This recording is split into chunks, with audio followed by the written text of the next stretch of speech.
CUT राजनीति विज्ञान arts जिनके पास होती है उनमें से अधिकतर छात्र लगभग सभी सीयूटी में राजनीति विज्ञान या पॉलिटिकल साइंस को एक सब्जेक्ट के रूप में जरूर लेते हैं।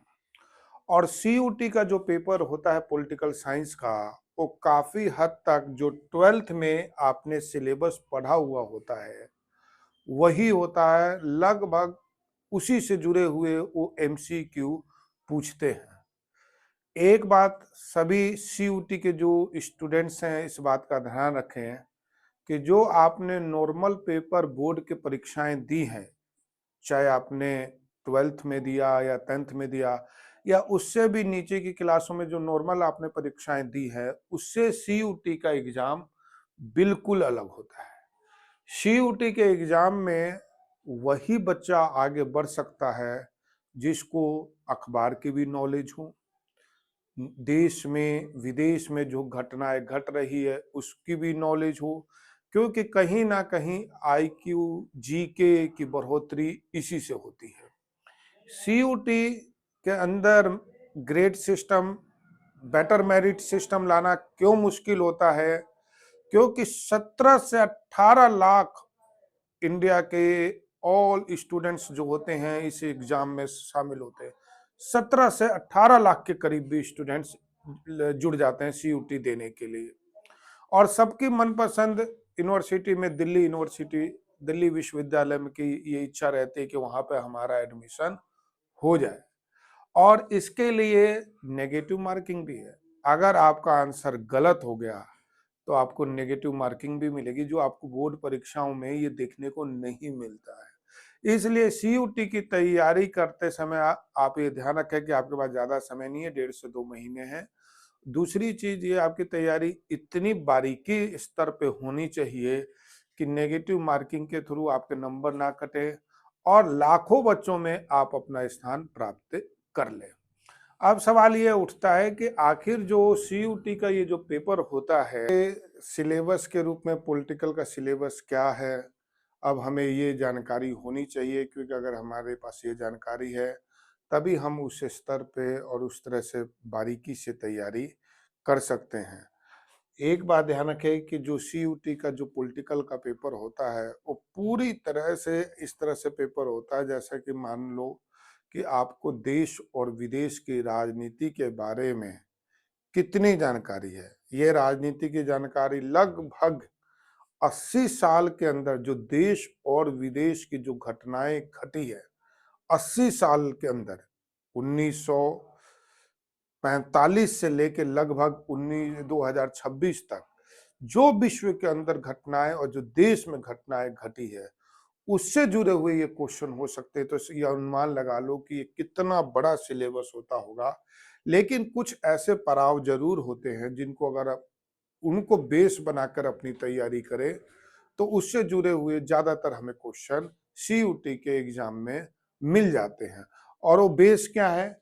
आप इंडिया के दलीय व्यवस्था के बारे में जरूर पढ़े। ये 1885 से लेकर अब तक का जो कांग्रेस 1885 में बनी और वो किस तरह से वन पार्टी सिस्टम से होते हुए 1990 के बाद उसका कैसे डिक्लाइन होने लगा और कैसे अलायंस गवर्नमेंट आने लगी, ये सारी डिटेल आपको इसमें पढ़ने को मिलेगी दलीय व्यवस्था में। उसके बाद आपको इसके अंदर बीजेपी और रीजनल पार्टियों के बारे में भी स्टडी करनी चाहिए। दूसरा, राष्ट्र निर्माण की चुनौतियां।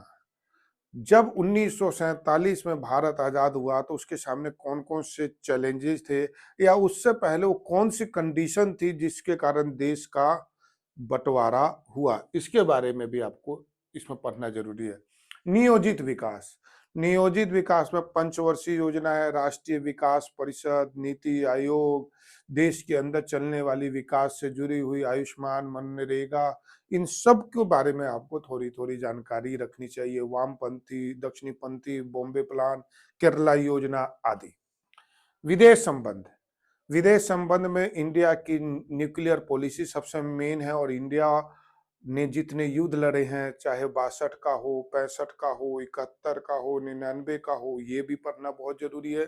साथ ही आपको ये भी स्टडी करनी बहुत जरूरी कि इंडिया के दूसरे देशों के साथ कौन से महत्वपूर्ण संधियां हुई, जैसे कि पंचशील समझौता, ताशकंद समझौता, शिमला समझौता, लाहौर समझौता, आगरा समझौता, इसकी भी स्टडी होनी बहुत जरूरी है।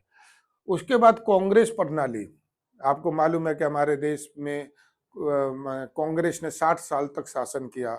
इसका एक लंबा दौर रहा जो 1885 से लेके 2026 अभी तक देश में चल ही रहा है। तो इसने कौन कौन से पड़ाव देखे, कब इसका वन पार्टी सिस्टम रहा, कब से इसका डिक्लाइन शुरू हुआ, और ये सारा स्टडी आपको कांग्रेस प्रणाली में 1945 से लेकर 1990 तक मैंने आपको इसके अंदर बताने की कोशिश की है। उसके बाद मैंने बताया है इमरजेंसी। इमरजेंसी के बारे में आपको जानकारी होनी चाहिए, जो 1975 में इंदिरा गांधी ने लगाया, और उसके बाद देश की राजनीति किस तरह से बदल गई, ठीक है। और उस इमरजेंसी के दौरान क्या क्या हुआ, बिहार छात्र आंदोलन, गुजरात छात्र आंदोलन, जनता पार्टी का गठन, और इमरजेंसी का हमारे देश की और राजनीति पे कितना प्रभाव पड़ा है, ये भी आपको जानना जरूरी है।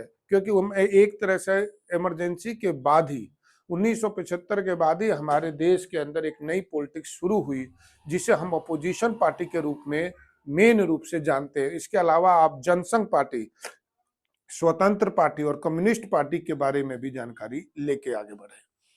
साथ ही क्षेत्रीय आकांक्षाएं, जैसे हमारा बहुत बड़ा देश है, तो कभी द्रविड़ आंदोलन, तो कभी कश्मीर मुद्दा, कभी असम मुद्दा, कभी पंजाब मुद्दा, इसके बारे में भी जानना जरूरी है। अलायंस गवर्नमेंट, गठबंधन की राजनीति, संयुक्त मोर्चा, एनडीए, यूपीए, इंडिया, ये जो अलायंस गठबंधन की राजनीति हमारे देश में चली है, उसके बारे में भी पूरी जानकारी होनी चाहिए। ये तो इंडिया स्तर पे आपकी तैयारी होगी। और जो विश्व स्तर पे जो तैयारी होगी, वो द्वितीय महायुद्ध के बाद विश्व राजनीति कैसे बदली, अमेरिका और किस तरह महाशक्ति बना, सोवियत किस तरह से महाशक्ति बना, दोनों में किस तरह से आइडियोलॉजिकल डिफरेंस पैदा हुआ, सोवियत यूनियन में सरकार बनी कम्युनिस्ट और अमेरिका में सरकार बनी पूंजीवादी, तो इन दोनों में क्या डिफरेंस था, मेन क्या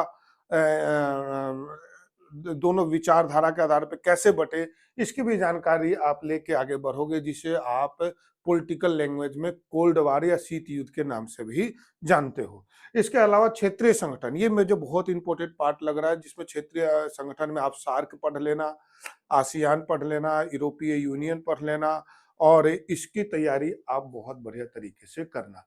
दक्षिण एशिया में आपको नेपाल के डेमोक्रेसी के बारे में, श्रीलंका की डेमोक्रेसी के बारे में, पाकिस्तान के डेमोक्रेसी के बारे में पूछ सकता है, और लिट्टे के बारे में भी श्रीलंका के इशू से जुड़े हुए कुछ सवाल वो पूछ सकता है। इसके अलावा चीन का आर्थिक विकास, चीन का आर्थिक विकास वही देंग शाओपिंग के बाद अब तक, और देंग शाओपिंग से पीछे 1978 से पीछे माओ जेडांग, दो काल। चाइना का अगर आप विकास बताओ तो 1948-49 में जब माओ का शासन आया, जो 1978 तक चला, और एक तरह से उसके बाद जो 1978 के बाद ओपन डोर की नीति के तहत देंग शाओपिंग ने चाइना को खोला, और चाइना में आर्थिक विकास तेज हुए, आप उसकी नीति दोनों करके बताओगे। उसके बाद अंतर्राष्ट्रीय संगठन, बहुत इंपॉर्टेंट पार्ट है ये, जिसमें आप ये बताओगे अंतर्राष्ट्रीय संगठन में संयुक्त राष्ट्र संघ, विश्व बैंक, अंतर्राष्ट्रीय मुद्रा कोष, अंतर्राष्ट्रीय परमाणु ऊर्जा आयोग, ठीक है, इन सब का जिक्र, विश्व व्यापार संगठन आदि के बारे में, अंतर्राष्ट्रीय संगठन के बारे में बताओगे।